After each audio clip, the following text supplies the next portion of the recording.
Hello friends, welcome to Kannambadi IAS and KS YouTube channel. I hope ನೀವೆಲ್ಲರೂ ಕೂಡ ಚೆನ್ನಾಗಿ ಓದ್ತಿದ್ದೀರಾ ಅಂತ.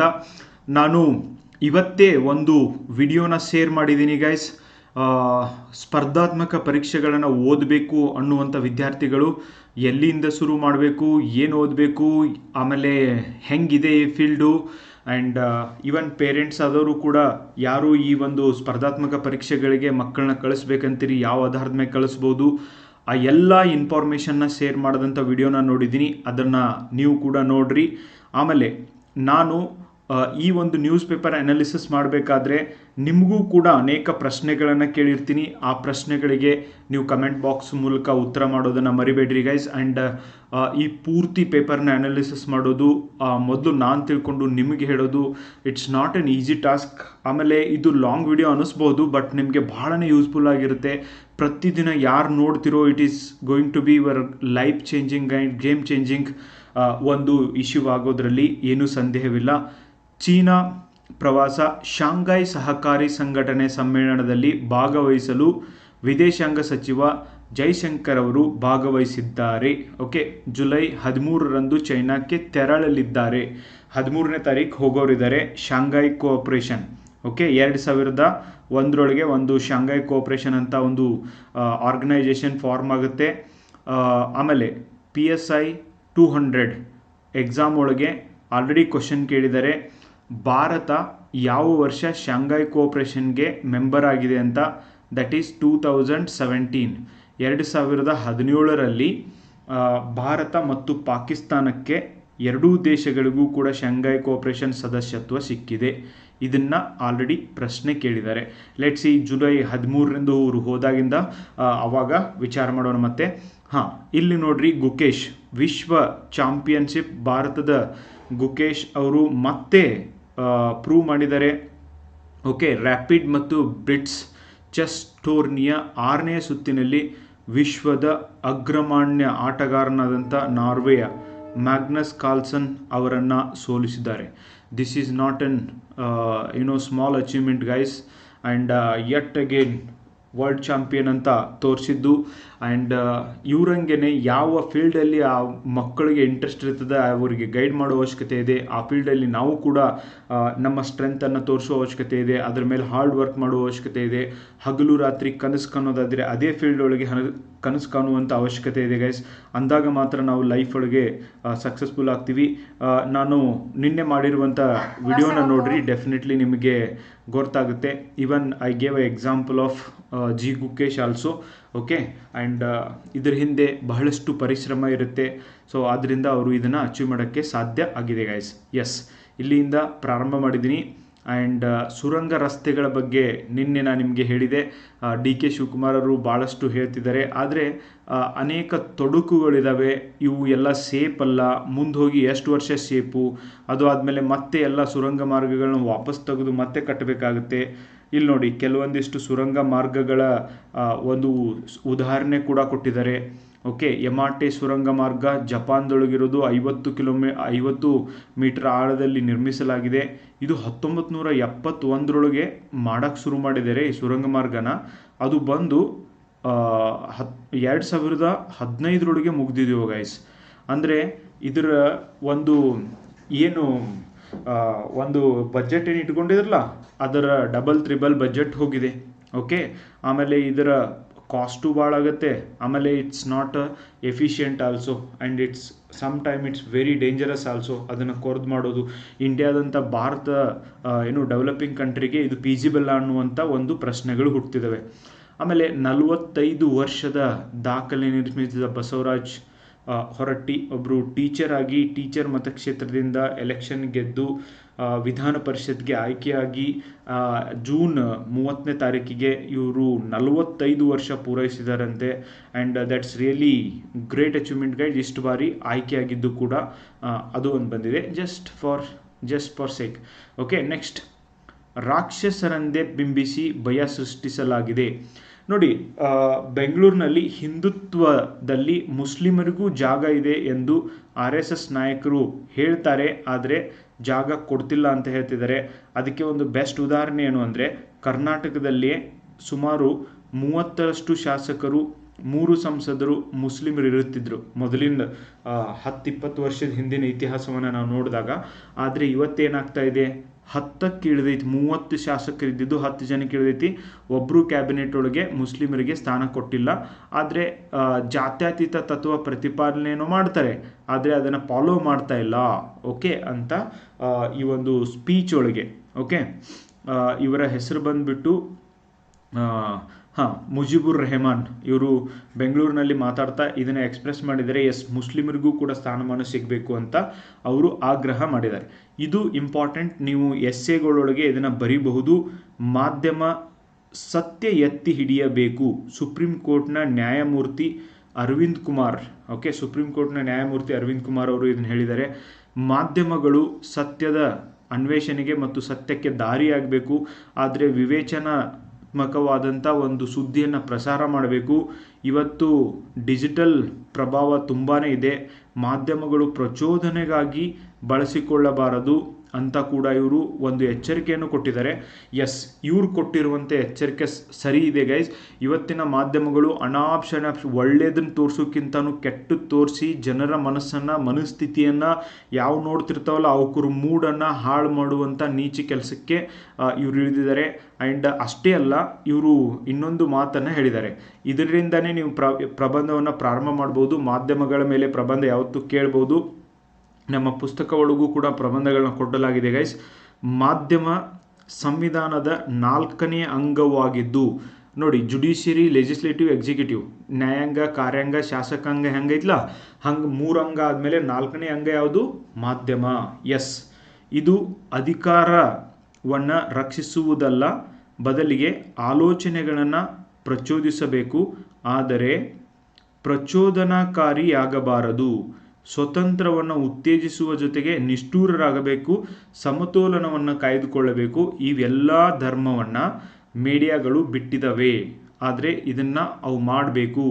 ಅಂದಾಗ ಮಾತ್ರ ನಮ್ಮ ಪ್ರಜಾಪ್ರಭುತ್ವ ವ್ಯವಸ್ಥೆಗೆ ಉಪಯೋಗ ಆಗುತ್ತೆ. ಮಾಧ್ಯಮ ಸ್ವತಂತ್ರ ಎಂದರೆ ಅದು ಸಂವಿಧಾನದ ನೈತಿಕತೆಯಾಗಿದ್ದು ಅದು ಕಾನೂನಿನ ಹಕ್ಕಲ್ಲ. ಅದು ನೈತಿಕತೆಯನ್ನು ಕಾಪಾಡಿಕೊಂಡು ಹೋಗುವಂತಿರಬೇಕೆ ಹೊರತು ಸ್ವಯಂ ನಿಯಂತ್ರಣಕ್ಕೆ ಒಳಪಡಬೇಕು. ಮೀನ್ಸ್ ಮೀಡಿಯಾನ ಯಾರೂ ರೆಗ್ಯುಲೇಟ್ ಮಾಡೋದಿಲ್ಲ ಗೈಸ್ ಇಂಡಿಯಾದೊಳಗೆ. That is also problem. ಹೀಗಾಗಿ ಅವ್ರು ಏನು ಬೇಕಾದ ಅಲ್ಲಿ ಚಾಪಿಸ್ತಿದ್ದಾರೆ. ಸೊ ಆದರೆ ಸೆಲ್ಫ್ ರೆಗ್ಯುಲೇಷನ್, ನೈತಿಕತೆ ಅನ್ನೋದು ಇರಬೇಕು. ಯಾವುದು ಜನರಿಗೆ ಒಳ್ಳೆಯದು, ಯಾವುದು ಕೆಟ್ಟದ್ದು, ಯಾವುದನ್ನು ಹೇಳಬೇಕು, ಯಾವುದನ್ನು ಹೇಳಬಾರ್ದು. ಇವತ್ತಿನ ದಿನಮಾನಗಳಲ್ಲಂತೂ ಅವು ಏನು ಬೇಕಾದನ್ನು ನ್ಯೂಸ್ ಪೇಪರ್ ಒಳಗೆ ಕೊಡ್ತಿದ್ದಾರೆ. ನೆಕ್ಸ್ಟ್, ಭೂ ಸ್ವಾಧೀನ ಕೈ ಬಿಡಲು ಪಟ್ಟು. ನಾನು 2-3 ದಿನದಿಂದ ಹೇಳ್ತಾ ಇದ್ದೀನಿ, ದೇವನಹಳ್ಳಿಯಲ್ಲಿ ಈ ಒಂದು ಭೂ ಸ್ವಾಧೀನ ಏನು ಮಾಡ್ಕೊಳ್ಳಿಕ್ಕೆ ಸರ್ಕಾರ ಇಚ್ಛೆ ಪಟ್ಟಿದೆಯೋ KIDBಯಿಂದ 1777 ಎಕರೆ ಜಮೀನನ್ನು ಇದನ್ನು ಕೈ ಬಿಡಬೇಕು. ರೈತರ ಒಂದು ಜಮೀನನ್ನು ನೀವು ಕೈಗೆತ್ಕೋಬೇಡ್ರಿ, ಸೊ ಇದರಿಂದ ರೈತರಿಗೆ ತೊಂದರೆ ಆಗುತ್ತೆ ಅಂತ ಸ್ಟ್ರೈಕ್ ಮಾಡ್ತಿದ್ದಾರೆ. ಅದಕ್ಕೆ CM ಹೇಳಿದ್ದಾರೆ 10 ದಿನ ಸಮಯ ಕೊಡಿ ಅಂತ ಹೇಳ್ಬಿಟ್ಟು. Okay, so that is one thing is there. ACF and RFO ಇಬ್ಬರು ಅಮಾನತಾಗಿದ್ದಾರೆ. ಅಲ್ಲಿದ್ದವರು ಎಲ್ಲ ಆಫೀಷಿಯಲ್ಸ್ಗಳನ್ನ ಅಮಾನತ್ ಮಾಡಬೇಕು. ಇವ್ರನ್ನ ಯಾವುದೇ ಕಾರಣಕ್ಕೂ ಹೊಳ್ಳಿ ಜಾಬಿಗೆ ಕರ್ಕೋಬಾರ್ದು. 5 ಹುಲಿಗಳು ಸಾವನ್ನಪ್ಪಿದ ಒಂದು ಪ್ರಕರಣವನ್ನು ಕುರಿತು ಈ ಒಂದು ಆರ್ಟಿಕಲ್ ಬಂದಿದೆ ಗೈಸ್. ಓಕೆ, ಅದು ಆದಮೇಲೆ ಇವತ್ತು ತುಂಬ ಚೆನ್ನಾಗಿರುವಂಥ ಆರ್ಟಿಕಲ್ಸ್ಗಳು ಬಂದಿದ್ದಾವೆ ನ್ಯೂಸ್ ಪೇಪರಲ್ಲಿ. ಓಕೆ, ಒಂದೊಂದಾಗಿ ನಿಮಗೆ ಹೇಳ್ತಾ ಹೋಗ್ತೀನಿ ನೋಡಿ. ಅಪರಾಧ ಮುಕ್ತತೆಗೆ ಜನವಿಶ್ವಾಸ್. ನೋಡಿ, ಹೊಸ ಕಾನೂನು ಏನು ಜಾರಿಗೆ ಬಂದವಲ್ಲ ಗೈಸ್ ಕರ್ನಾಟಕದೊಳಗೆ, ಭಾರತದೊಳಗೆ 2024ರಿಂದ ಆ್ಯಂಡ್ ಈ ಹೊಸ ಕಾನೂನುಗಳು ಜಾರಿಗೆ ಬಂದವಲ್ಲ, ಆ 25ರ ಮಸೂದೆ ಕೂಡ ಬಂದಿದೆ. ಮೀನ್ಸ್ ಕರ್ನಾಟಕನೂ ಕೂಡ ಕೆಲವೊಂದಿಷ್ಟು ಹೊಸ ತಿದ್ದುಪಡಿಗಳನ್ನ ಮಾಡಿದೆ ಈ ಕ್ರಿಮಿನಲ್ ಕಾನೂನುಗಳಿಗೆ. ಏನಿದು ಜನವಿಶ್ವಾಸ್ ಅಂತ ಕೇಳಿದರೆ ನೋಡಿ, ಕೆಲವೊಂದಿಷ್ಟು ಪ್ರಕರಣಗಳಲ್ಲಿ ಆ ಪ್ರಕರಣದಲ್ಲಿ ಭಾಗಿಯಾದವ್ರನ್ನ ಜೈಲಿಗೆ ಹಾಕೋ ಬದಲಿ ಅವ್ರಿಗೆ ಫೈನ್ ಹಾಕೋದು, ಅವ್ರಿಗೆ ದಂಡ ವಿಧಿಸೋದು. ಓಕೆ, ಸೊ ಅವ್ರನ್ನ ಜೈಲಿಗೆ ಹಾಕೋ ಬದಲಿ ಅವ್ರಿಗೆ ದಂಡ ವಿಧಿಸುವಂಥ ಒಂದು ಇನಿಷಿಯೇಟಿವ್ ಕರ್ನಾಟಕ ಸರ್ಕಾರ ತೊಗೊಂಡಿದೆ. ಅದನ್ನು ಜನವಿಶ್ವಾಸ್ ಅಂತ ಕರೀತಾರೆ. ಹೊಸ ಕಾನೂನು ಇದೆಯಲ್ಲೋ ಗೈಸ್, ಇದರೊಳಗೆ CRPC, IPC, Indian evidence act ತೆಗೆದು ಭಾರತೀಯ ನಾಗರಿಕ್ ಸಂಹಿತೆ, ಭಾರತೀಯ ನಾಗರಿಕ ಸೇವಾ ಸಂಹಿತೆ ಇವೆಲ್ಲ ಮಾಡಿದಾರಲ್ವ, ಈ 3 ಹೊಸ ಕಾನೂನುಗಳಲ್ಲಿ ಜನರ ವಿಶ್ವಾಸ ಮಸೂದೆ ಅಂತ ಹೇಳ್ಬಿಟ್ಟು ಹೊಸದಾಗಿ ರೂಪಿಸಿ, ಫಾರ್ ಎಕ್ಸಾಂಪಲ್ ಯಾರಾದರೂ 500 ರೂಪೀಸ್ ಕಳ್ಳತನ ಮಾಡಿದರೆ ಅವ್ರನ್ನ ಒಯ್ದು ಜೈಲ್ನಾಗಿಡೋ ಬದಲಿ ಅವ್ರಿಗೆ ಏನು ಶಿಕ್ಷೆ ಕೊಡೋದಂದ್ರೆ ಸಮುದಾಯ ಸೇವೆ ಮಾಡು ಅಂತ ಹೇಳೋದು. ಯಾವುದೋ ಒಂದು ಗುಡಿ ಒಳಗೆ ಕರ್ಕೊಂಡು ಹೋಗಿ ಆ ಗುಡಿಯೊಳಗೆ ನೀವು 1 ತಿಂಗಳು 3 ತಿಂಗಳು ಕಸ ಹೊಡಿಬೇಕು, 6 ಗಂಟೆಗೆ ಬಂದು ಅಂತ ಹೇಳೋದು. ಓಕೆ, ಹಾಗೆ ಸೇವೆಯನ್ನು ಮಾಡಿಸೋದು. ನೋಡ್ರು, ಇಲ್ಲಿ ಇನ್ನೊಂದಿದೆ, ದ್ವಿಭಾಷಾ ನೀತಿ ಜಾರಿಗೊಳಿಸಿ ಅಂತ ಇವ್ರು ಹೇಳ್ತಿದ್ದಾರೆ. ಶಿಕ್ಷಣ ವ್ಯವಸ್ಥೆಯಲ್ಲಿ ಕನ್ನಡ ಉಳಿಸಲು ದ್ವಿಭಾಷಾ 1968 ಶಿಕ್ಷಣ ನೀತಿಯಿಂದ ನಮ್ಮ ದೇಶದೊಳಗೆ ತ್ರಿಭಾಷಾ ನೀತಿ ಜಾರಿಯಲ್ಲಿದೆ.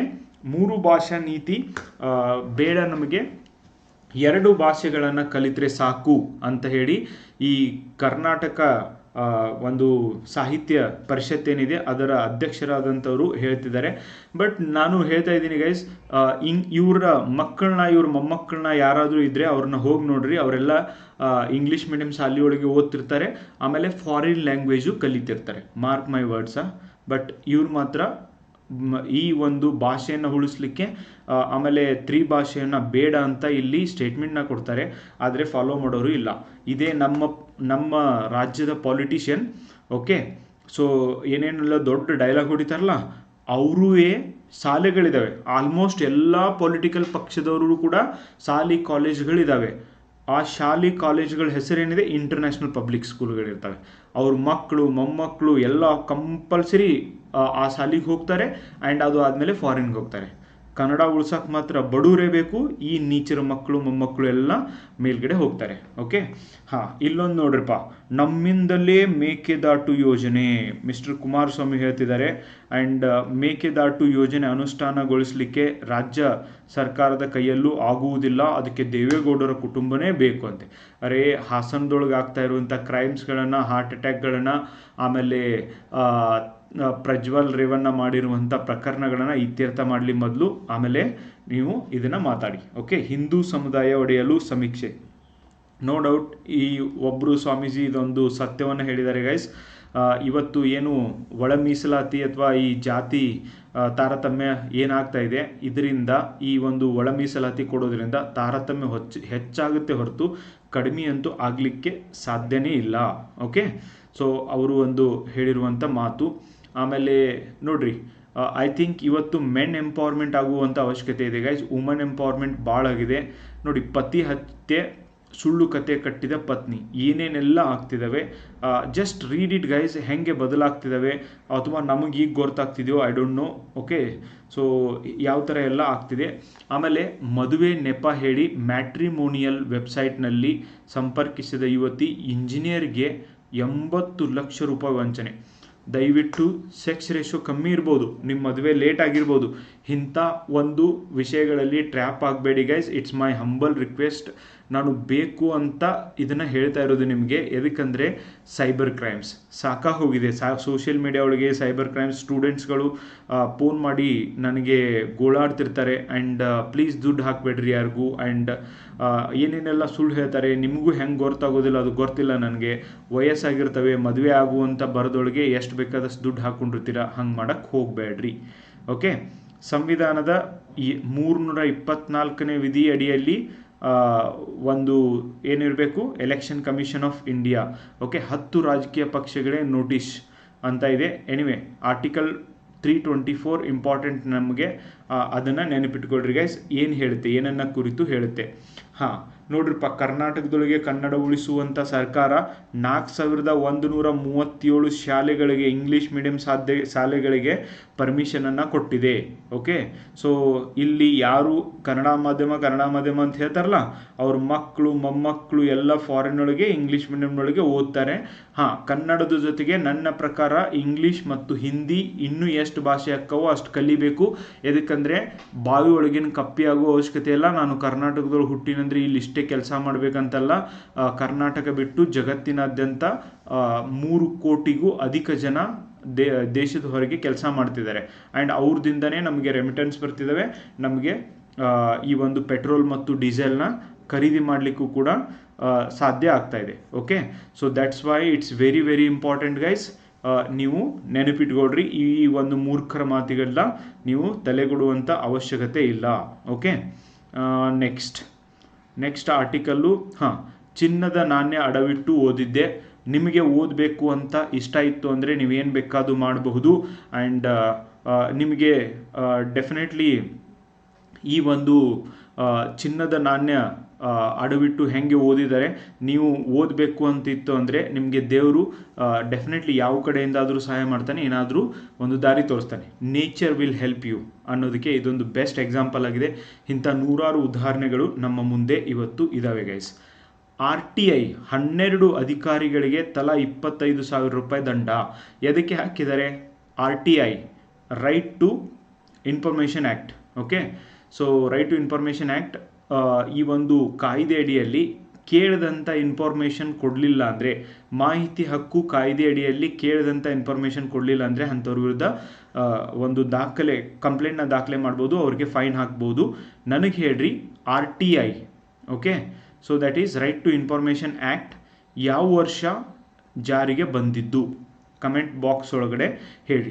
ಎಷ್ಟು ಜನ ವಿಡಿಯೋ ನೋಡ್ತಿರೋ ಎದಕ್ಕೋ ಕಮೆಂಟ್ ಹಾಕೋದಿಲ್ಲ, ಎದಕ್ಕೋ ಆನ್ಸರ್ ಮಾಡೋದಿಲ್ಲ, ಮತ್ತು ಏನೋ ಮಾಡ್ತೀರ ನೀವು. ಓಕೆ ನೋಡಿ, ಅಮ್ಮ ಕಲಿಸಿದ ಆ ಪಾಠ ಇದು ಒಂದು ಬೆಸ್ಟ್ ಆರ್ಟಿಕಲ್ ಕೂಡ ಆಗಿದೆ guys. Okay, I am sure that ಯಾರು ಈ ಆರ್ಟಿಕಲ್ನ ಬರೆದಿದ್ದಾರೆ ಸಂಪತ್ ತಮ್ಮ ತಾಯಿ ಅವರೊಂದಿಗೆ ಕಳೆದಂಥ ದಿನಗಳು ಮತ್ತು ಹೆಣ್ಣು ಮಕ್ಕಳ ಒಂದು ಸಮಸ್ಯೆ ಅಂತ ಏನು ಅಂದ್ಕೊಂಡಿದ್ದಾರೆ, ಆದರೆ ಅದು ಹೆಣ್ತನಕ್ಕೆ ಒಂದು ಗೌರವ ಕೊಡುವಂಥದ್ದು, ಅದುವೇ ಲೇಡೀಸ್ ಪ್ರಾಬ್ಲಮ್ ಅಂತ ಹೇಳುವಂಥದ್ದು, ಆಮೇಲೆ ಅದಕ್ಕೆ ಹಿಂದೆ ಮುಂದೆ ಜರಿಯುವಂಥದ್ದು. ಓಕೆ, ಸೊ ಹೆಣ್ಣು ಮಕ್ಕಳ ಮುಟ್ಟನ್ನು ಕುರಿತು, ಮೆನ್ಸ್ಟುರಲ್ ಸೈಕಲನ್ನು ಕುರಿತು ಇವರು ತಮ್ಮ ಅನುಭವವನ್ನು ಹಂಚ್ಕೊಂಡಿದ್ದಾರೆ. ಆ್ಯಂಡ್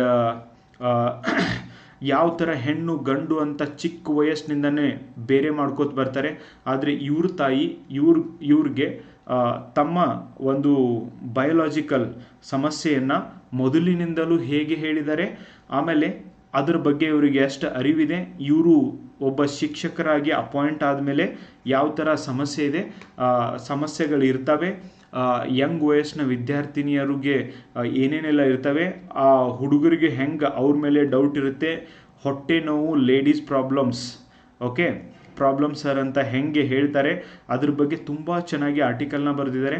ನಾನು ಇದ್ರ ಮೇಲೆ ಸಪ್ರೇಟ್ ಒಂದು ವಿಡಿಯೋನ ಮಾಡ್ತೀನಿ ಗೈಸ್. ಇಲ್ಲಿ ಹೇಳಿದರೆ ಅದಕ್ಕೆ ಸಿಕ್ಕಾಪಟ್ಟೆ ಟೈಮ್ ಹೋಗುತ್ತೆ, ಅದನ್ನು ಸಪ್ರೇಟಾಗಿ ಹೇಳ್ತೀನಿ.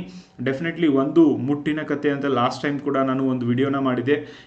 ಹೆಣ್ಣು ಮಕ್ಕಳು ಕೂಡ ಗಂಡು ಮಕ್ಕಳಂಗೆ ಸ್ವತಂತ್ರದಿಂದ ಆರಾಮಾಗಿ ಚೆನ್ನಾಗಿ ಜೀವನ ನಡೆಸಬೇಕು ಅನ್ನೋದು ಇವನ್ ನನ್ನ ಒಂದು ಆಶಯ ಕೂಡ ಆಗಿದೆ.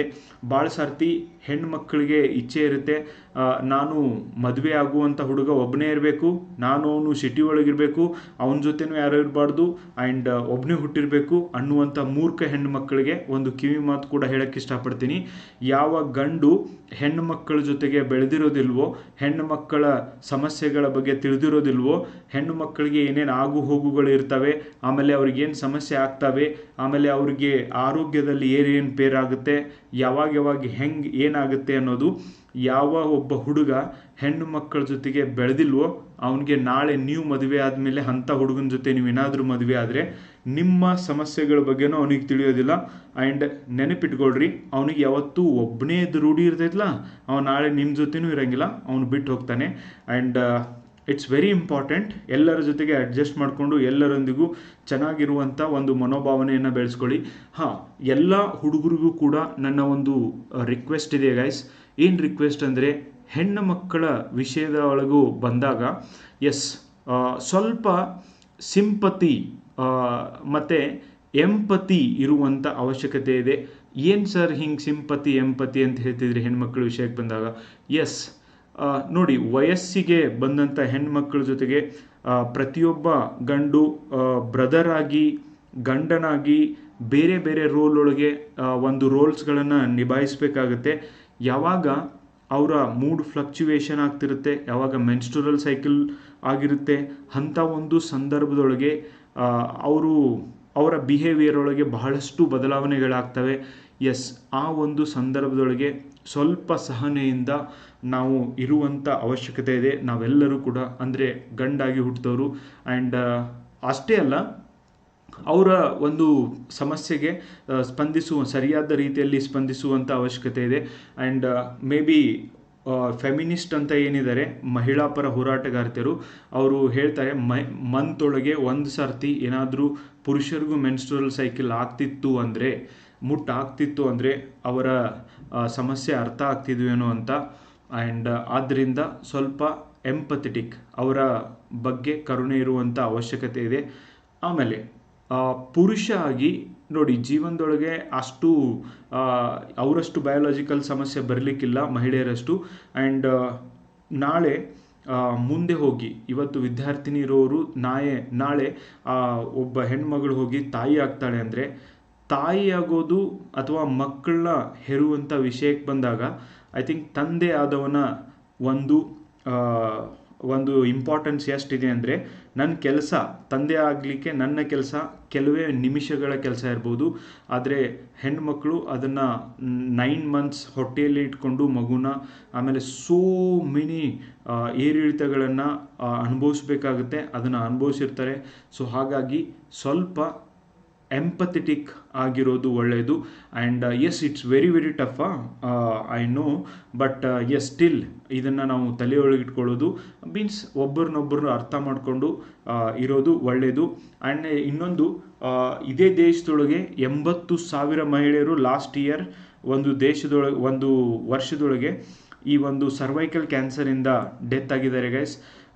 ಆ ಸರ್ವೈಕಲ್ ಕ್ಯಾನ್ಸರ್ ಆಗಲಿಕ್ಕೆ ಮೂಲ ಕಾರಣವೇ ಹೆಣ್ಣು ಮಕ್ಕಳಿಗೆ ಮುಟ್ಟಾದಾಗ ಅಗೇನ್ ಆ್ಯಂಡ್ ಅಗೇನ್ ಉಪಯೋಗ ಮಾಡದಂಥ ಬಟ್ಟೆನ ಉಪಯೋಗ ಮಾಡುವವರು ಇನ್ನೂ ಬಹಳಷ್ಟು ಜನ ನಮ್ಮ ದೇಶದೊಳಗಿದ್ದಾರೆ.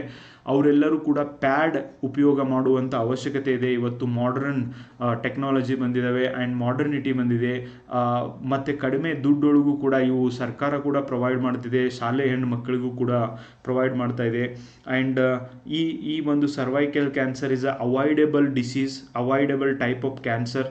ಸೊ ಹಾಗಾಗಿ ಇಟ್ಸ್ ವೆರಿ ವೆರಿ ಇಂಪಾರ್ಟೆಂಟ್ ಹೆಣ್ಮಕ್ಳ ಹತ್ರ ಅವೇರ್ನೆಸ್ ಮೂಡಿಸೋದು.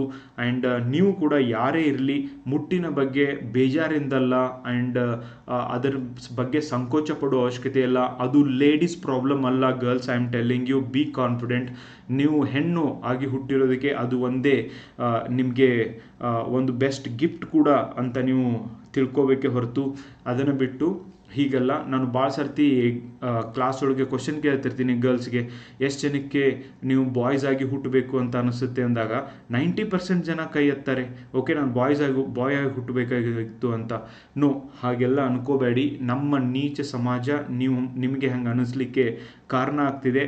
ಆ್ಯಂಡ್ ಎಸ್, ಈ ಒಂದು ಹೆಣ್ಣು ಗಂಡು ಅನ್ನೋದನ್ನು, ಆಮೇಲೆ ಏನು ಬಯೋಲಾಜಿಕಲ್ ಚೇಂಜಸ್ ಆಗ್ತವೆ, ಏನು ಏರಿಳಿತಗಳಾಗ್ತವೆ, ಏನಾಗ್ತವೆ ಅನ್ನೋದನ್ನು ಇವ್ರಿಗೆ ಹೆಂಗೆ ಇವ್ರ ತಾಯಿ ಅವೇರ್ನೆಸ್ ಮೂಡಿಸಿದ್ದಾರೆ ಚಿಕ್ಕವರಿದ್ದಾಗಿಂದ, ಹಾಗೆ ನನಗನ್ಸುತ್ತೆ ಅವೇರ್ನೆಸ್ ಮೂಡಿಸಿದ್ರೆ we can avoid so many problems in the world. Okay, ನಮ್ಮ ದೇಶದೊಳಗೆ. ನೆಕ್ಸ್ಟ್, ಆ್ಯಂಟಿ ಏಜಿಂಗ್ ಚಿಕಿತ್ಸೆ ತರವೇ. ನೋಡಿ, ಇದು ಇಂಪಾರ್ಟೆಂಟಾ. ನಾನು ರೀಸೆಂಟ್ಲಿ ಇದ್ರ ಬಗ್ಗೆ ಒಂದು ವಿಡಿಯೋನು ಮಾಡಿದ್ದೀವಿ, ಯಾಕೆ ಹಾರ್ಟ್ ಅಟ್ಯಾಕ್ ಕೇಸಸ್ಗಳು ಇನ್ಕ್ರೀಸ್ ಆಗ್ತಿದ್ದಾವೆ. ಆ್ಯಂಡ್ ಒಬ್ಬರು ಬಾಲಿವುಡ್ ಆ್ಯಕ್ಟ್ರೆಸ್ ಸಿ ಡೈಡ್, ಅವ್ರಿಗೆ ಯಾಕೆ ಹಾರ್ಟ್ ಅಟ್ಯಾಕ್ ಆಗಿದ್ದು ಅಂತ ಆಟೋಪ್ಸಿ ರಿಪೋರ್ಟಿಂದ ಗೊತ್ತಾಗಿದ್ದು. ಏನಾಗ್ತಿದೆ ಅಂದರೆ, ಇವತ್ತು ಶ್ರೀಮಂತರು ಯಾರ ಹತ್ರ ದುಡ್ಡಿದ್ದಾವೆ ಆ್ಯಂಡ್ ಯಾರ ಹತ್ರ ದುಡ್ಡಿದ್ದಾವೆ, ಯಾವ್ರ ಹತ್ರ ಬುದ್ಧಿಲ್ಲ, ಅವೇನು ಮಾಡ್ತಿದ್ದಾವೆ ಅಂದರೆ ಸಾಯುತಕನೂ ಅವರು ಯಂಗ್ ಆಗಿ ಕಾಣಿಸ್ಬೇಕಂತೆ, ಸುಂದರವಾಗಿ ಯೌವನದಿಂದ ಕೂಡಿರ್ಬೇಕಂತೆ. ಅರೇ ಏಜಿಗೆ ತಕ್ಕಂತೆ ಹೆಲ್ದಿ ಆಗಿರಲಿಕ್ಕೆ ನೀವು ಎಕ್ಸಸೈಸ್ ಮಾಡಿ ಟ್ರೈ ಮಾಡ್ಬೋದು. ಅದನ್ನು ಬಿಟ್ಟು ಸರ್ಜರಿ ಮಾಡಿಸ್ಕೊತೀನಿ, ಅದನ್ನು ಬಿಟ್ಟು ಆ ಮೆಡಿಷನ್ ತೊಗೋತೀನಿ, ಫೇಶಿಯಲ್ ಮಾಡಿಸ್ಕೊತೀನಿ, ಆ ಇರುವಂಥ ಫೇಸ್ ಎಲ್ಲ ಕೆಡಿಸ್ಕೊಂಡು ಹಾಳ್ಗೆಡಿಸಿ, ಅದೇ ಹೇಳ್ತೀನಲ್ಲ ಗೈಸ್, ಅಲ್ಪನಿಗೆ ಐಶ್ವರ್ಯ ಬಂದರೆ ಅರ್ಧರಾತ್ರಿ ಒಳಗೆ ಕೊಡೆ ಹಿಡಿದ್ರಂತೆ. ಓಕೆ, ಭಾಳಷ್ಟು ಸರ್ತಿ ಇವತ್ತು ಮಿಡಲ್ ಕ್ಲಾಸ್ ಫ್ಯಾಮಿಲಿ ಒಳಗೆ ಹುಟ್ಟುತ್ತಾ ಇರುವಂಥ ಮಕ್ಕಳ ಹತ್ರ ಆಗ್ತಾ ಇರುವಂಥ ಒಂದು ಮೇನ್ ಸಮಸ್ಯೆ ಏನು ಅಂದರೆ, ಅವ್ರಿಗೆ ಒಂದು ಸ್ವಲ್ಪ ದುಡ್ಡು ಬಂದ ತಕ್ಷಣ ತಲೆಗೆ ಕೊಂಬು ಬರುತ್ತೆ, ಯಾರು ಹೇಳಿದರೂ ಕೇಳೋದಿಲ್ಲ, ನಾನು ಮಾಡಿದ್ದೇ ಕರೆ ಅಂತಾರೆ. ಅದರೊಳಗೂ ಎಜುಕೇಟೆಡ್ ಪೀಪಲ್, ಆ್ಯಕ್ಚುಲಿ ಶಿಕ್ಷಿತರಾದವರು, ಯಾರು ಶಿಕ್ಷಣವನ್ನು ಪಡೆದಿದ್ದಾರೆ ಇನ್ನೊಬ್ಬರು ಹೇಳೋದನ್ನು ಒಮ್ಮೆ ಎಲ್ಲ 2 ಸರ್ತಿ ಕೇಳಿಸ್ಕೊಂಡು ಅದ್ರ ಬಗ್ಗೆ ವಿಚಾರ ಮಾಡಿ ತಮ್ಗೇನಾದರೂ ಅಪ್ಲೈ ಆಗುತ್ತಾ ಅಂತ ತಿಳ್ಕೊಳ್ಳೋ ಬದಲಿ ಅವೇ ಇಂಥವು ತಪ್ಪು ಮಾಡ್ತವೆ. ವಯಸ್ಸಾಗೋದನ್ನು ಯಾವ ಮೆಡಿಸಿನ್ ಎಂದು ಜಗತ್ತಿನೊಳಗೆ ಎದರಿಂದನೂ ತಡೆಯೋಕ್ಕೆ ಸಾಧ್ಯನೇ ಇಲ್ಲ ಗೈಸ್. ಇಲ್ಲಾಂದ್ರೆ ಯಾರು ಮುದುಕರೇ ಆಗ್ತಿರ್ಲಿಲ್ಲ.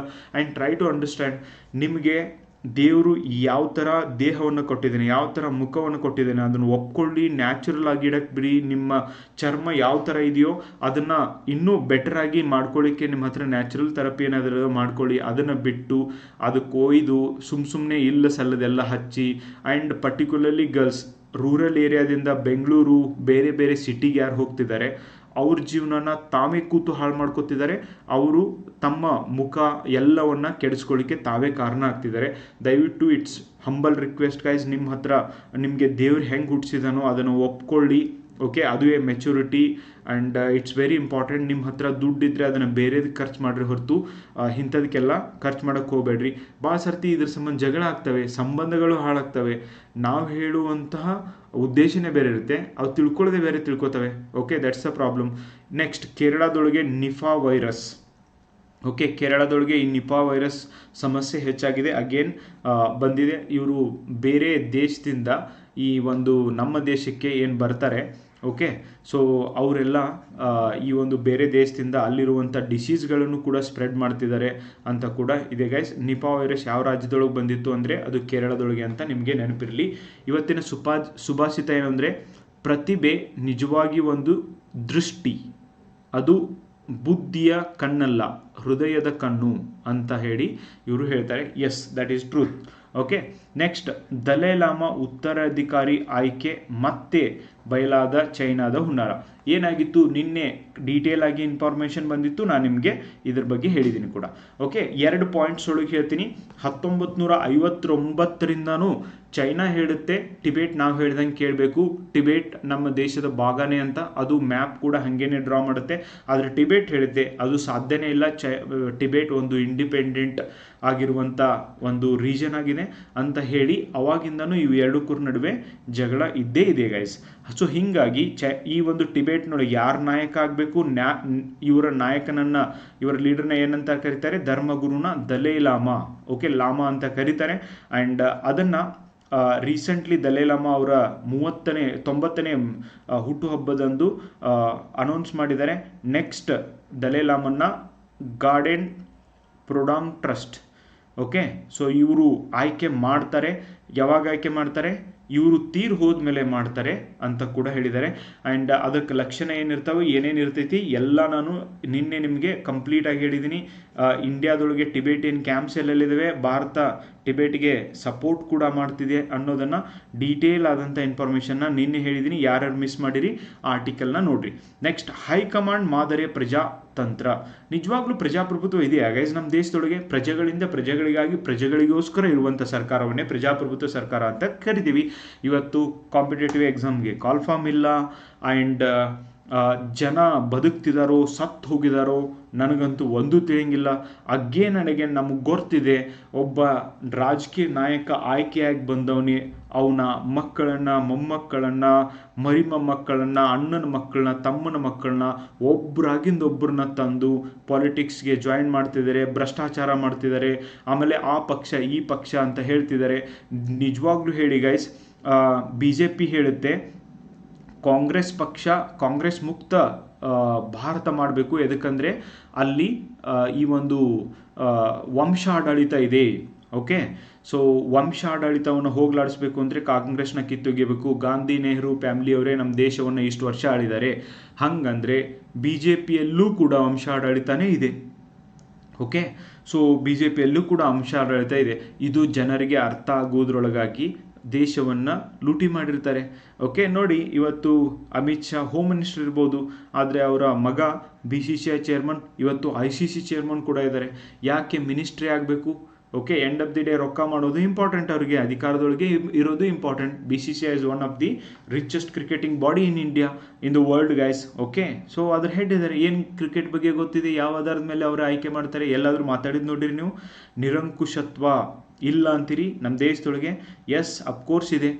ಸೊ ಈ ಒಂದು ಕುಟುಂಬ ರಾಜಕಾರಣಕ್ಕೆ ನಾವು ಯಾವುದೇ ರೀತಿಯಾಗಿ ಸಪೋರ್ಟ್ ಮಾಡೋದಿಲ್ಲ ಅನ್ನುವಂಥ BJP ಸರ್ಕಾರ JDS ಅನ್ನು ಯಾಕೆ BJP ಒಳಗೆ ಸೇರಿಸ್ಕೊಂಡಿದೆ? ದೇವೇಗೌಡ, ಕುಮಾರಸ್ವಾಮಿ, ರೇವಣ್ಣ, ನಿಖಿಲ್ಲು ಇವರೆಲ್ಲ ಕುಟುಂಬದವರಲ್ವಾ? ಇವರೆಲ್ಲ ರಾಜಕಾರಣ ಮಾಡ್ತಾ ಇಲ್ವಾ? ಹೇಳಬೇಕಿತ್ತು ನಾವು ನಿಮ್ಮನ್ನು ಕರ್ಕೊಳ್ಳೋದಿಲ್ಲ, ನಿಮ್ಮ ಕುಟುಂಬ ರಾಜಕಾರಣ ಮಾಡ್ತೀರಂತ. ಎಲ್ಲ ಬಂಡಲ್ ಬಾಜಿ, ಎಲ್ಲದರೊಳಗೂ ಹೈಕಮಾಂಡ್ ಇರುತ್ತೆ, ಅವರು ಡಿಸೈಡ್ ಮಾಡ್ತಾರೆ. ನೀವು 1000 ರೂಪಾಯಿ, 100 ರೂಪಾಯಿ, 500 ರೂಪಾಯಿ ತೊಗೊಂಡು ಅಗೇನ್ ಆ್ಯಂಡ್ ಅಗೇನ್ ಅವ್ರಿಗೆ ವೋಟ್ ಮಾಡ್ಕೋತ ಹೋಗ್ರಿ. ಅವರು ನಿಮ್ಮನ್ನು ಆಳಿ ಈ ದೇಶವನ್ನು ಲೂಟಿ ಮಾಡಿ ಅವ್ರು ಆರಾಮಾಗಿರ್ತಾರೆ. ಹುಟ್ಟುವಂಥ ಮಕ್ಕಳಿಗೆ ಸಾವಿರಾರು ಕೋಟಿ ರೂಪಾಯಿ ಆಸ್ತಿ ಮಾಡ್ತಾರೆ. ನೀವು ಮಾತ್ರ 1 ರೂಪಾಯಿ 10 ರೂಪಾಯಿಗೆ ಬಿಕ್ಕಿ ಸಾಯೋದು. ಎಲ್ಲಿ ತನಕ ನಮ್ಗೆ ಅವೇರ್ನೆಸ್ ಬರೋದಿಲ್ಲ, ಎಲ್ಲಿ ತನಕ ನನ್ನ ಓಟು 500 ರೂಪಾಯಿ 1000 ರೂಪಾಯಿಗಿಂತನೂ ಬೆಲೆ ಬಾಳೋದಿದೆ, ನಾನು ಮೂರ್ಖರಿಗೆ ಓಟ್ ಕೊಡೋದಿಲ್ಲ ಅನ್ನುವಂಥ ಒಂದು ಮನೋಭಾವನೆ ಜನರ ಹತ್ರ ಬರೋದಿಲ್ವೋ, ಎಲ್ಲಿ ತನಕ ಜನ ಓಟ್ ಮಾಡೋದು ಬಿಡೋದಿಲ್ವೋ, ಎಲ್ಲಿ ತನಕ ಬದಲಾವಣೆ ಬರುವುದಿಲ್ವೋ. ಬದಲಾವಣೆ ಅಂದರೆ ಸರ್ ಏನು ಬದಲಾವಣೆ ಬರಬೇಕ್ರಿ? 1 ಸರ್ತಿ 2 ಸರ್ತಿ ಮ್ಯಾಕ್ಸಿಮಮ್ ನೀವು MLA ಆಗಬೇಕಾ, 2 ಸರ್ತಿ ಆಗ್ರಿ. MP ಆಗಬೇಕಾ, 2 ಸರ್ತಿ ಆಗ್ರಿ. ಈ ದೇಶಕ್ಕೆ ಏನಾದರೂ ಗುಡ್ಡ ಕಿತ್ತಾಕ್ರಿ. ಅದ್ರ ಮೇಲೆ ಯಾರಿಗೂ ಪರ್ಮಿಷನ್ ಕೊಡೋಂಗಿಲ್ಲ. ತೊಗೊಂಬರ್ರಿ ಇದನ್ನು. ಯಾರಿಗೆ ಬೇಕಾಗಿದೆ 1 ನೇಷನ್ 1 ಎಲೆಕ್ಷನ್.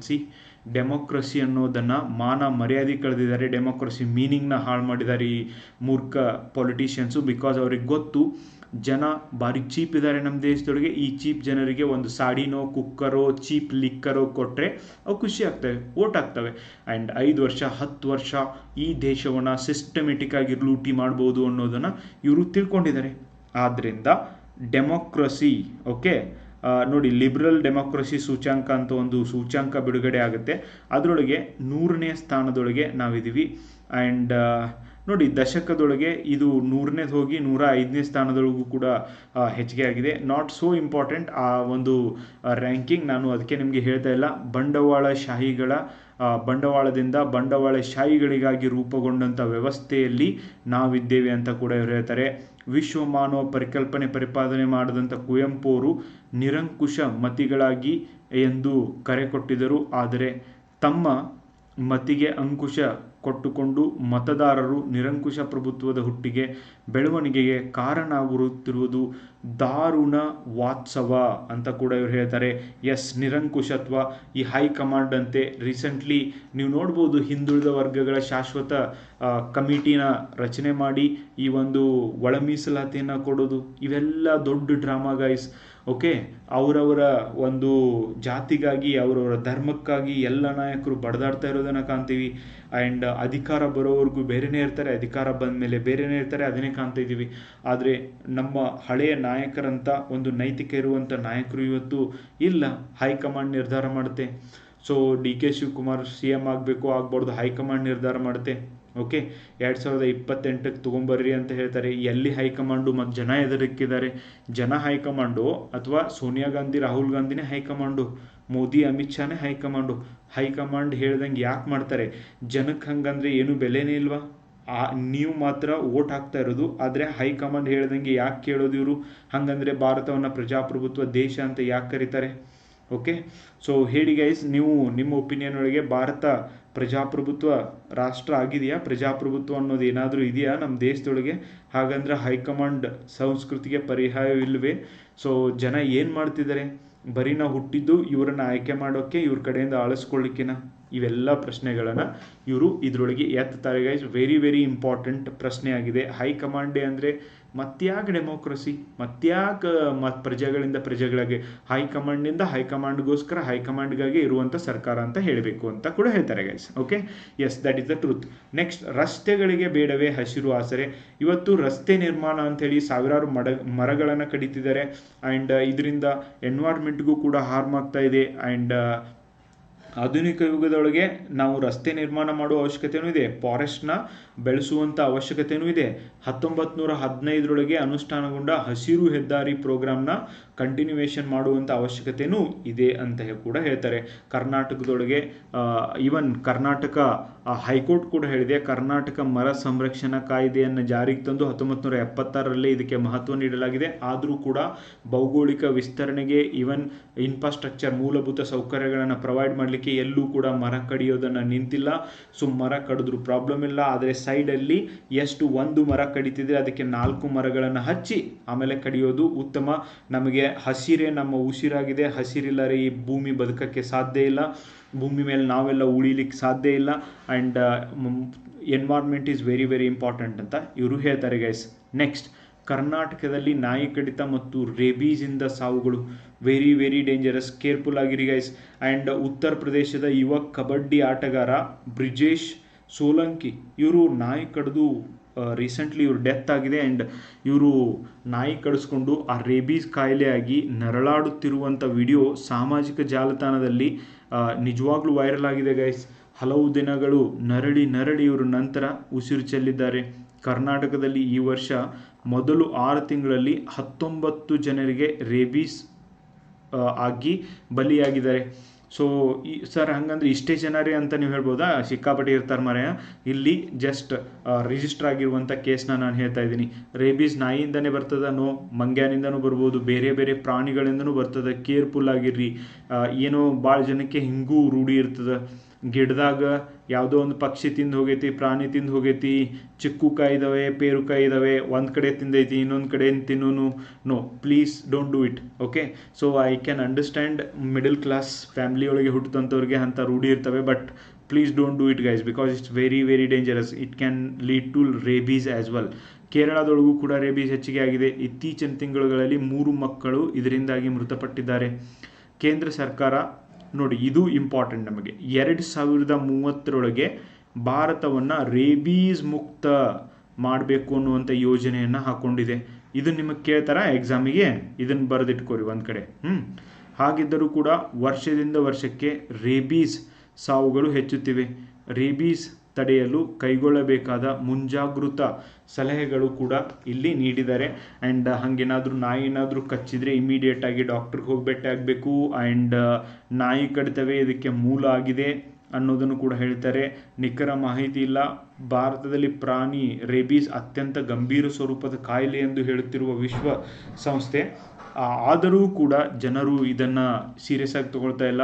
ವಾರ್ಷಿಕ ವರದಿಯೊಳಗೆ ರೇಬೀಸ್ ಮನುಷ್ಯರ ಸಾವಿನ ಪ್ರಕರಣಗಳಲ್ಲಿ ಜಗತ್ತಿನಾದ್ಯಂತ ಆಗುವಂಥ ಮನುಷ್ಯರ ಸಾವಿನ ಪ್ರಕರಣಗಳಲ್ಲಿ 36% ಭಾರತೀಯರೇ ಕಂಡು ಬರ್ತಿದ್ದಾರೆ. ಕೇಂದ್ರ ಸರ್ಕಾರದ ಅಂಕಿಅಂಶಗಳ ಪ್ರಕಾರ 2020ರಿಂದ ಈಚೆಗೆ ದೇಶದಲ್ಲಿ ಪ್ರತಿ ವರ್ಷವೂ ಕೂಡ ರೇಬೀಸಿಂದ ಮೃತಪಟ್ಟವರ ಸಂಖ್ಯೆ 3 ಅಂಕಿ ದಾಟಿಲ್ಲ. ಓಕೆ, ಅಂದರೆ ವರ್ಷದಿಂದ ವರ್ಷಕ್ಕೆ ಹೆಚ್ಚಿಗೆ ಆಗ್ತಿದ್ದಾವೆ. ಭಾರತದಲ್ಲಿ ರೇಬೀಸ್ನಿಂದ ಮೃತಪಟ್ಟವರ ಒಂದು ಸಂಖ್ಯೆ 2024ರಲ್ಲಿ 54 ಅಂತ ಇದೆ. But that is not actual figure guys. ಚಿಕಿತ್ಸೆ ಪಡೆಯಿರಿ. ಓಕೆ, ನಾಯಿ ಕಚ್ಚಿದರೆ ನಿರ್ಲಕ್ಷ್ಯ ಮಾಡಬೇಡ್ರಿ. ರೇಬೀಸ್ ಸೋಂಕು ದೇಹದ ನರವ್ಯೂಹ ಸೇರಿದ ಬಳಿಕ ಬಲಿಷ್ಠಗೊಂಡು ವ್ಯಕ್ತಿಯನ್ನು ಗಾಯಗೊಳಿಸುತ್ತದೆ. ಓಕೆ, ಘಾಸಿಗೊಳಿಸುತ್ತದೆ. ನಾಯಿ ಕಚ್ಚಿದಾಗ ಆದಷ್ಟು ಬೇಗ ಚಿಕಿತ್ಸೆ ಪಡೆದುಕೊಳ್ಳುವುದು. ಸಾಬೂನಿನಿಂದ ಗಾಯವನ್ನು ಸ್ವಚ್ಛಗೊಳಿಸಿದಲ್ಲಿ ಸೋಂಕು ದೇಹದ ನರವ್ಯೂಹ ಸೇರುವುದನ್ನು ತಡೆಯಬಹುದು. ಓಕೆ, ಸ್ವಚ್ಛಗೊಳಿಸಬೇಕದನ್ನು.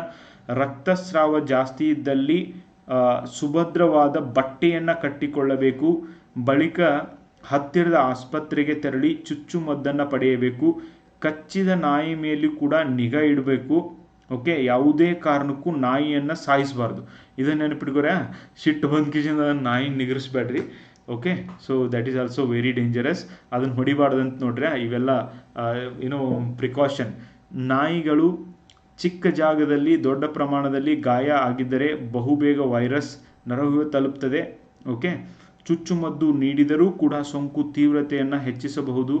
ನೋಡಿ, ಇವನ್ ಚುಚ್ಚುಮದ್ದು ನೀಡಿದಾಗಲೂ ಕೂಡ ಕೆಲವೊಂದಿಷ್ಟು ಜನ ಡೆತ್ ಆಗಿದ್ದನ್ನು ಇವರು ಹೇಳ್ತಾರೆ.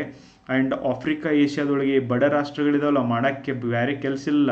150ಕ್ಕೂ ಹೆಚ್ಚು ದೇಶಗಳಲ್ಲಿ ಸಾವಿರಾರು ರೇಬೀಸ್ ಕೇಸ್ಗಳು ಆಗಿದ್ದಾವೆ. ಆ್ಯಂಡ್ ಅದರೊಳಗೂ ಈ ನಾಯಿನ ಸಾಕೋದಿದೆಯಲ್ವ, ಇವತ್ತು ಅದು ಒಂದು ದೊಡ್ಡ ಪ್ಯಾಷನ್ ಆಗಿದೆ. ಪರ್ಟಿಕ್ಯುಲರ್ಲಿ 777 ಚಾರ್ಲಿ ಮೂವಿ ಎಲ್ಲ ಬಂದಮೇಲೆ ಅದು ಮ್ಯಾಂಡೇಟ್ರಿ ಆಗಿದೆ. ಆ್ಯಂಡ್ ನಾಯಿ ಸಾಕೋದನ್ನು ಬಿಟ್ಟು ಅದ್ರ ಜೊತೆ ಅಡ್ಡಾಡೋದನ್ನು ಬಿಟ್ಟು ಜನ ಬೇರೆ ಏನು ಮಾಡೋದಿಲ್ಲ. ಕೆಲವೊಂದಿಷ್ಟು ಜನ ಇರ್ತಾರೆ, ಓಕೆ, ಅದ್ರ ಬದಲಿ ತಾವು ಕೂಡ ಒಂದು ಸ್ವಲ್ಪ ಏನರೇ ವರ್ಕ್ ಮಾಡಿದ್ರೆ ಸೊಸೈಟಿಗೆ ಒಳ್ಳೇದು ಮಾಡ್ಬೋದು. ಬಟ್ ಆ ಜನ ಹಂಗೆ ಮಾಡೋದಿಲ್ಲ. ಎಸ್, ಅವರವರ ಇಷ್ಟ. But anyway they have to very careful.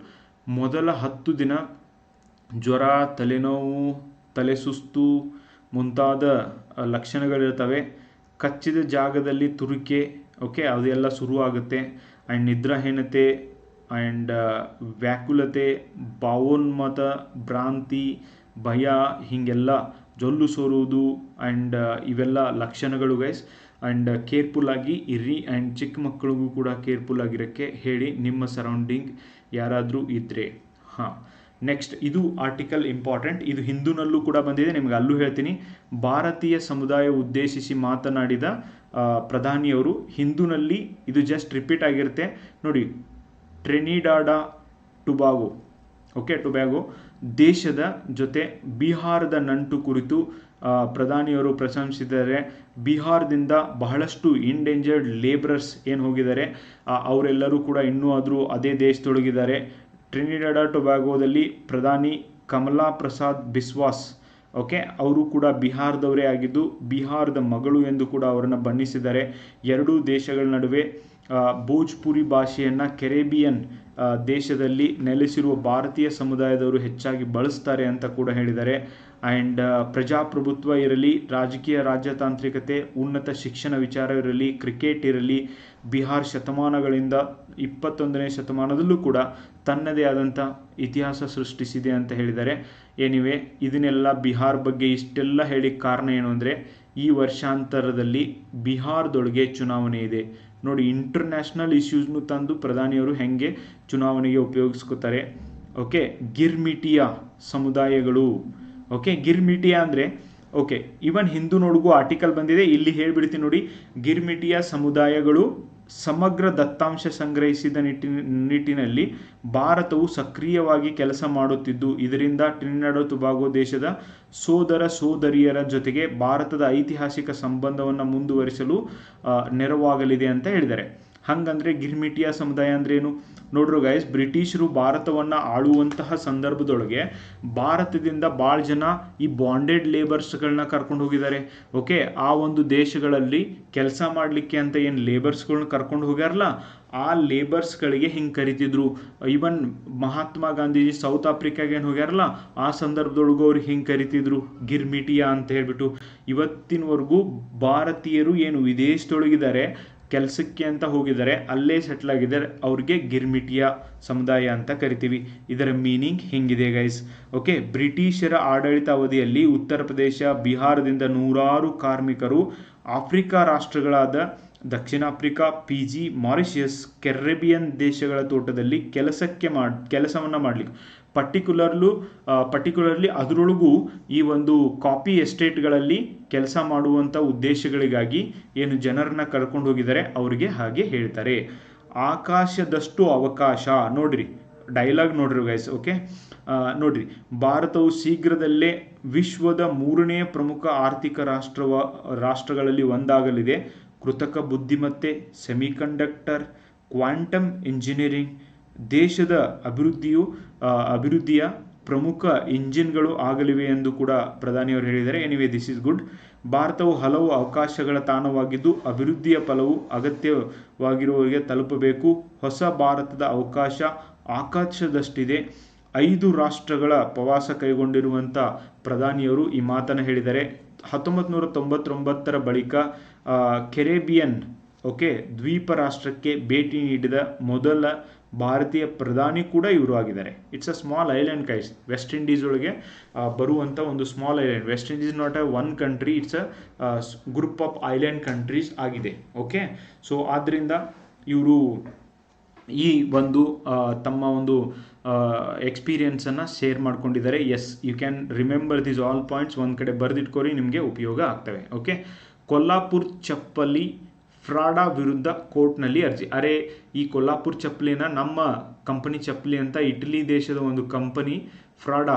Okay, so ಅವರು ಕ್ಲೇಮ್ ಮಾಡ್ತಿದ್ದಾರೆ, ಅದಕ್ಕೆ ವಿರೋಧ ವ್ಯಕ್ತ ಆಗ್ತಾ ಇದೆ. ನಮ್ಮ ಒಂದು ಚಪ್ಪಲಿಗಳನ್ನು ನಿಮ್ಮ ಕಂಪನಿಯು ಅಂತ ಯಾಕೆ ಹೇಳ್ತಿದ್ದೀರಿ ಅಂತ ಅವ್ರ ಜೊತೆಗೆ ಈ ಒಂದು ಕಂಪನಿ ಕೋರ್ಟ್ನಲ್ಲಿ ಕೇಸ್ ಹಾಕಿದೆ guys. Okay, yes, this is all about today's Prajavani. Now I will go to Hindu news ಪೇಪರ್ಗೆ ನಾನೀಗ ಹೋಗ್ತಾ ಇದ್ದೀನಿ. ಐ ಹೋಪ್ ನಿಮಗೆ ಪ್ರಜಾವಾಣಿ ಪೇಪರಲ್ಲಿ ಏನೇನು ಬಂದಿತ್ತು ಅಂತ ಅರ್ಥ ಆಗಿದೆ ಅಂತ ಅನ್ಕೋತೀನಿ. Let start this Hindu news paper. Yes, today the July 5th and Delhi edition paper ನನ್ನ ಹತ್ರ ಇದೆ. ಆ್ಯಂಡ್ ಏನೇನೆಲ್ಲ ಬಂದಿದೆ ನೋಡಿ. ಫಸ್ಟ್ಗೆ PM ಮೋದಿ ಹೇಲ್ಸ್ 35 ಮಿಲಿಯನ್ ಅಂದರೆ 3.5 crore ಡಯಾಸ್ಪೋರಾ. ಇದರ ಮೀನಿಂಗ್ನ ಏನಾಗುತ್ತೆ ಕನ್ನಡದೊಳಗೆ ಅಂತ ನೀವು ಕಮೆಂಟ್ ಬಾಕ್ಸಲ್ಲಿ ಬರೀರಿ. ಇಂಗ್ಲೀಷ್ನೊಳಗೂ ಮೀನಿಂಗ್ ಏನಾಗುತ್ತೆ ಅಂತ ಬರೀರಿ, ಕನ್ನಡದೊಳಗೆ ಅಷ್ಟೇ ಬರಿಬೇಕಂತ ಇಲ್ಲ. ಈವನ್ ಕನ್ನಡದೊಳಗೆ ಮತ್ತು ಇಂಗ್ಲೀಷ್ ಒಳಗೆ ಏನಾಗುತ್ತೆ ಅಂತ ಬರೀರಿ. And 6th generation Indian origin citizens of Trinidad Tobago will receive ICO. Okay, so soon he says PM refuses to cultural link between Girmiti community. ಹಿಂಗಂದ್ರೆ ಏನು ಅಂತ ಹೇಳಿದ್ದೀನಿ. ಓಕೆ, ಪ್ರಜಾವಾಣಿಯೊಳಗೆ ಬಂದಿದೆ ಅಂತ ಕೂಡ ಹೇಳಿದ್ದೆ. Yes, 35 million members who are working outside India and they are Indians. That's a strength of India and we can utilize this opportunity for next cultural bridging and even normalization of relation between many countries. And even this country people will get overseas citizens of India card. That's going to be helpful. And you all know that West Indies is the one country, one island country where the West Indies cricket team and Indian cricket team always enjoys the cricket game also. And even Pradhani Modi ji said that all Indians who are staying outside India, they are ambassadors of India. We deeply value the strength and support of our diaspora with over 35 million people spread across the world. The Indian diaspora is our pride. As I have often said that each of you is ರಾಷ್ಟ್ರದೂತ. Important guys, ರಾಷ್ಟ್ರದೂತ ಅಂದರೆ ನಮ್ಮ ದೇಶಕ್ಕೆ ಬಹಳ ಮುಖ್ಯರಾದವರು. And ambassador of India's value culture and heritage, said the Modi, highlighting the religious connections of the community with India and Mahakumbha that took place in Prayagraj earlier this year. A lot of people also visited. Okay, and India was working to strengthen the ties with the Girmitiyas. Already ಹೇಳಿದ್ನಲ್ವಾ, the former indentured laborers who were taken from India during the colonial period to Indo-Pacific is lands such as Mauritius, Fiji, South Africa and even the Caribbeans. Okay, the Prime Minister referred a close cultural connection between strong Girmitiya community of Trinidad and Tobago and India, especially with the Bihar. Okay, recognized along with the pride.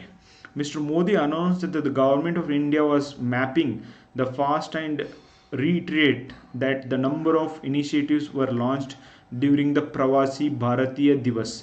ನನಗೆ ಹೇಳ್ರಿ, ಪ್ರವಾಸಿ ಭಾರತೀಯ ದಿವಸ್ ಅಂತ ಯಾವ ದಿನವನ್ನು celebrate ಮಾಡ್ತೀವಿ? ಪ್ರವಾಸಿ ಭಾರತೀಯ ದಿವಸ್ ಅಂತ ಯಾವ ದಿನವನ್ನು ಸೆಲೆಬ್ರೇಟ್ ಮಾಡ್ತೀವಿ? And just to honour the connect with Girmitiya community across the world. Okay, so ಆ ಒಂದು ಕ್ವಶನ್ಗೆ ಆನ್ಸರ್ ಮಾಡಿರಿ. ಯಾಕೆ ಸೆಲೆಬ್ರೇಟ್ ಮಾಡ್ತೀವಿ, ಆಮೇಲೆ ಯಾವ ದಿನಾಂಕದಂದು ಮಾಡ್ತೀವಿ ಅದನ್ನು ಕೂಡ ಹೇಳಿ. Supreme Court examine Tamil Nadu's plea against the High Court stay on university laws. See guys, what is the issue? I will tell you, and this is the reason this year 402 PSI, okay, recently concluded 402 PSI exam. There is a one essay topic also. What is the role of governor in balancing the power between center and state? Why they ask? Because of this Tamil Nadu and Kerala issues which were always in the news. Okay, ಅದಕ್ಕೆ news ಒಳಗಿತ್ತು ಅಂತ ಕೂಡ ಹೇಳ್ತೀನಿ. ನೋಡಿ, normally ಈಗ state universities ಇದಾವಲ್ವಾ, for example university of Dharwad, university of Bengaluru, ಈ state ಯೂನಿವರ್ಸಿಟಿಗಳಿಗೆ VC ವೈಸ್ ಚಾನ್ಸಲರ್ಗಳನ್ನು ಅಪಾಯಿಂಟ್ ಮಾಡುವಂಥ ಅಧಿಕಾರ ಯಾರಿಗಿದೆ ಅಂದರೆ currently it is with governor of that state. But many states are opposing this and they are telling that we are not giving that power to governor anymore. We want that power should rest with the state government. That's why Tamil Nadu have passed one law which says that the appointment of vice chancellors to the state universities is vested with state government rather than governor. That's why that case went to Supreme Court, and now Supreme Court will give judgment on this. Till then, wait, guys, because the governor is appointed by central government, and whenever the states are having different government, just like in center BJP is there, in Karnataka Congress is there, and when these things are happening and central government is appointing a governor such a way that he should go and create some disturbance in state government and subsequently remove that Congress government and make BJP to the power, okay, bring that BJP to power. And that's why these governors and all these people are involving in politics. That's why there is a problem. Okay, ಆ problem ಬಗ್ಗೆ ಬಂದಿದೆ. Next, India tells WTO it may levy retaliatory tariff worth of $720 million on US imports. Why? Because America ಕೂಡ ನಮ್ಮ ಗೂಡ್ಸ್ಗಳ ಮೇಲೆ ಹೆಚ್ಚಿಗೆ ಒಂದು tariff ತೆರಿಗೆನ ಹಾಕ್ತಿದೆ, ಹಾಗೆ ನಾವು ಕೂಡ ಹಾಕ್ತೀವಿ ಅಂತ ಕೂಡ ಇಂಡಿಯಾ ಹೇಳ್ತಾ ಇದೆ. ಬಿಕಾಸ್ ಅಮೆರಿಕ ತೆರಿಗೆ ಹಾಕಿದಾಗ, ಹೆಚ್ಚಿಗೆ ಹಾಕಿದಾಗ ನಾವು ಹಾಕಲಿಲ್ಲ ಅಂದರೆ they will take it granted. And recent Donald Trump's initiatives, whatever he is taking, they all are creating problem not only for India, even entire world also. Okay, and next, Nipah virus resurfaces in Kerala, 2 cases reported. Yes, we have to very careful, and even the border districts of Karnataka, people have to be very careful, because Nipah virus again we can see it is in Kerala, and it's very dangerous as well for as far as health is concerned, guys. Okay, ಅದರ ಬಗ್ಗೆ ಒಂದು article ಬಂದಿದೆ, and you can read that. Yes, next important article. Okay, Sindhe, anyway, it's not important. Political news, we don't need politics, we need article. Okay, see, nothing of worth will be gained by removing 2 words from preamble. You all know that secularism and socialism should be removed from the preamble of the Indian constitution, because some people and some organizations are opposing these 2 words. They think that India adopted or India included these words through a constitutional amendment act, 42nd Constitutional Amendment Act 1976. It is not there in original constitution, and India is not a secular country. India should not be secular country. Some people advocate like that, because they think that the Ambedkar's constitution, which was made in 1950, which did not had 2 words, and it was not necessary. We made enough debate. Okay, India made enough debate during the Constituent Assembly, but none of the members, yes, there is a debate, and some people raise this concern. We need socialism and these words in constitution to ensure that, because article 29 and article 25 to 29 talks about so many things regarding religious minorities, but in India that is not implemented properly. See, there is a lot of discrimination against the minority community in India. Nobody is asking, and in those circumstances only, if you are talking about removing these 2 words, that's not correct, and it is not going to bring any change in the India. Okay, that is what article says, guys. Okay, adana ಹೇಳ್ತಾ ಇದೆ. 2 democracies and it was tyranny. What is the meaning of tyranny? You just write it. See, America got independence on July 4th. The United States observed that Independence Day yesterday. Okay, and democracy, yes, it had created its own impact. How it become democratic country? 1776, that American Revolution took place, and they removed the British administration, and they got it. India's democratic backlisting, okay, backsliding. India and ಅಮೇರಿಕಾದ ಬಗ್ಗೆ ಇವರು comparison ಮಾಡ್ತಾರೆ, and similar dynamics ಇದ್ದಾವೆ. America is definitely ahead, because if you consider ages, okay, 150 years ಮೇಲೆ ಆಯಿತು, but ಇಂಡಿಯಾದ 100 years ಇದೆ. Maybe today both America and India are democracies by a form, but their future depends on substance, on how citizens, courts, journalists, legislation, civil servants act faced with the leaders and how they behave, how much democratic principles they keep. And see, if you look at Donald Trump, he will taking any action against anybody without consulting anything, guys. And India failed that the test of 1975. We cannot afraid to fail again. Okay, we must defend the law as if we are our crown, because we do not, someone else will wear it. Okay, and they will not take it off. Okay, ನೋಡಿ, ಬೇರೆಯವ್ರ ಮೇಲೆ ನಾವು depend ಆಗಬಾರ್ದು. And human rights ಆಗಿರ್ಬೋದು, and these all things we need to protect and we need to work on our democracy ಅಂತ ಕೂಡ ಹೇಳ್ತಿದ್ದಾರೆ. A deliberate strategy to usher in a communal order. See again the powerful signal that RS is talking about, this words, two words, secularism and socialism can be removed. Yes, so many articles are coming, guys. It's overlapping point. I'm not going to discuss because I already told you what is the issue. Seizes the cess. ನೋಡಿ, ಈ ಬಾರಿ ನಾನು ಹೇಳಿದೆ 2 lakh crore ಮೇಲೇನೆ ಹೋಗ್ತಾ ಇತ್ತು collection of GST, but this time it is 1,85,000 crore ಆಗಿದೆ. So why it is coming down? Okay, ಅದ್ರ ಬಗ್ಗೆ ಒಂದು ಕನ್ಸರ್ನ್ ಇದೆ. And that is what, okay, so that is what they are talking about. And yes, I told this issue as well. Okay, ಅದನ್ನು ಕೂಡ ಮೊದಲೇನು ಕೂಡ ಹೇಳಿದ್ದೀನಿ. ಅವತ್ತು GST ಆರ್ಟಿಕಲ್ ವಿಡಿಯೋ ಯಾರು ನೋಡಿಲ್ಲ, ಡೈಲಿ ವಿಡಿಯೋ ಮಾಡಿದ್ದೀನಿ ನ್ಯೂಸ್ ಪೇಪರ್ದು. And please go and see that is going to help. Next, CJI assures complete transparency in the collegium system for appointment ಅಂತ ಹೇಳಿದ್ದಾರೆ, guys. collegium system which is there in India since the second judges case, and 2019 ಒಳಗೆ ಇದನ್ನು ತೆಗಿಬೇಕು ಅಂತ try ಕೂಡ ಮಾಡಿದರೆ. collegium system ಅಂದರೆ ಏನು ಅಂದರೆ, the headed by chief justice of India, judges appoint ಮಾಡುವಂಥ ಒಂದು ವ್ಯವಸ್ಥೆ ನಮ್ಮ ದೇಶದೊಳಗಿದೆ, ಗೈಸ್. ಅಲ್ಲಿ ಏನೂ ಕೂಡ ನೆಪೋಟಿಸಮ್ ಇಲ್ಲ, ಮೀನ್ಸ್ ಒಬ್ಬರಿಗೆ ಒಬ್ಬರು ಫೇವ್ರೇಟಿಸಮ್ ತೋರಿಸೋದಾಗಲಿ ಅಂಥದ್ದು ಏನೂ ಇಲ್ಲ. And there is a lot of transparency in this appointing the judges ಅಂತ ಕೂಡ ಇವರು ಹೇಳ್ತಿದ್ದಾರೆ. And let see. Okay, supreme court collegium recommends appointment of 39 judges with the various individuals to the high courts as well, because high court judges ಗಳ ಒಂದು vacancy ಏನಿದಾವೆ, as of now high courts have 371 vacancies out of sanction strength of 1122. ಈ ಒಂದು data important. And working strength now stands with 751 judges. ಇದು important, guys, because pendency of the cases are definitely increasing in various high courts. And January this year, the special bench of Supreme Court permitted the high courts to appoint the retired judges as ad hoc ಅಂದರೆ temporary basis ಮೇಲೆ ಅವಶ್ಯಕತೆ ಇದ್ದಾಗ, under article 224A of the constitution. ಇಂಪಾರ್ಟೆಂಟಾ? ಈ ಆರ್ಟಿಕಲ್ನ ನೆನಪಿಟ್ಕೊಡ್ರಿ. ಹಾಂ, ನನಗೆ ನೀವು ಹೇಳ್ರು, guys, who appoints.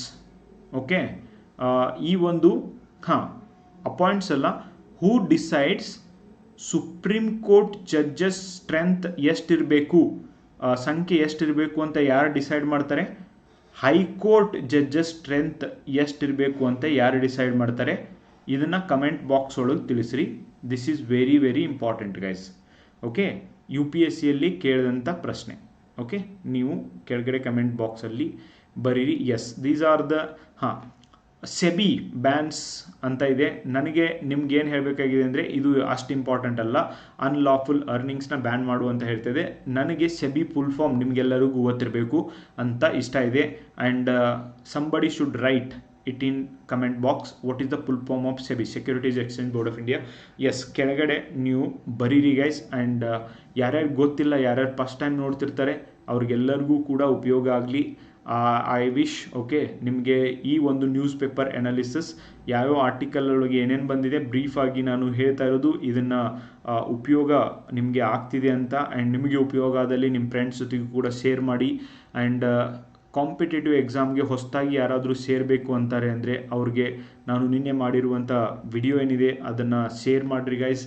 And S, ಹೆಚ್ಚು ಜನರಿಗೆ ಇದು ಉಪಯೋಗ ಆಗಬೇಕು. ಆ್ಯಂಡ್ ಲಾಸ್ಟ್ಲಿ, ನಮ್ಮ ಒಂದು ಪ್ರಬಂಧ ಪುಸ್ತಕ those who are preparing for PSI and upcoming ESI, okay, PSI ಎಕ್ಸಾಮ್ಗಾಗಿರ್ಬೋದು, ESI ಎಕ್ಸಾಮ್ಗಾಗಿರ್ಬೋದು, ಆ್ಯಂಡ್ ಈವನ್ ಫ್ಯೂಚರ್ ಒಳಗೆ KAS ಎಕ್ಸಾಮ್ಗೂ ಕೂಡ ನಾವು ಪ್ರಿಪೇರ್ ಮಾಡುವಂಥವ್ರು ಯಾರಿದ್ದೀರಿ, ನೀವು ಪ್ರಬಂಧ ಪುಸ್ತಕವನ್ನು ತೆಗೆದುಕೊಳ್ಬೇಕು. See every day, just like how I read newspaper in detail and ನನ್ನ ಒಂದು ಅಪ್ಲಿಕೇಶನ್ ಆಫ್ ಮೈಂಡ್ನ ಅದಕ್ಕೆ ಹೆಂಗೆ ಅಡಾಪ್ಟ್ ಮಾಡ್ತೀನಿ, ಇದೇ ಥರ ನಾನೇ ಓದಿ ಪ್ರತಿದಿನ ಮಾಡಿರುವಂಥ ಅನೇಕ ಪುಸ್ತಕಗಳನ್ನ ಮಾಡ್ತಾಯಿದ್ದೀನಿ. And I am sure they are going to helpful for you people.